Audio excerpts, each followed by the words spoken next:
நெல்லை மாவட்டம் அம்பாசமுத்திரம் பகுதியில் பள்ளி மாணவிக்கு பாலியல் தொல்லை அளிக்கப்பட்டதாக கூறி காவல் நிலையம் முற்றுகையிடப்பட்டது.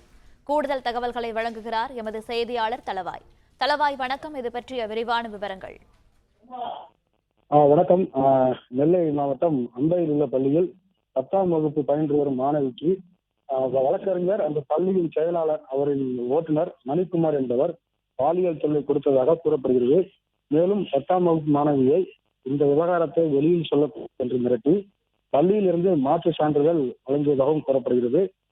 இது குறித்து அந்த ஓட்டுநர் மீது போக்சோ சட்டத்தின் கீழ் வழக்கு பதிவு செய்து கைது செய்ய வலியுறுத்தி பாதிக்கப்பட்ட மாணவியின் உறவினர்கள் தரப்பில் இருந்து சுமார் 200க்கும் மேற்பட்டோர் இன்று அம்பை காவல் நிலையத்தை முற்றுகையிட்ட நிலையில் போலீசார் வர தாமதமானதால் அம்பையிலிருந்து ஆலங்குளம் செல்லும் பிரதான சாலையில் மறியல் போராட்டத்தில் ஈடுபட்டனர். தொடர்ந்து அங்கு வந்த அம்பாசமுத்திரம் போலீசார் அவரிடம் பேச்சுவார்த்தை நடத்தி சட்டப்படி அவர் மீது நடவடிக்கை எடுக்கப்படும் என கூறியதை அடுத்து பொதுமக்கள் கலைந்து சென்றனர்.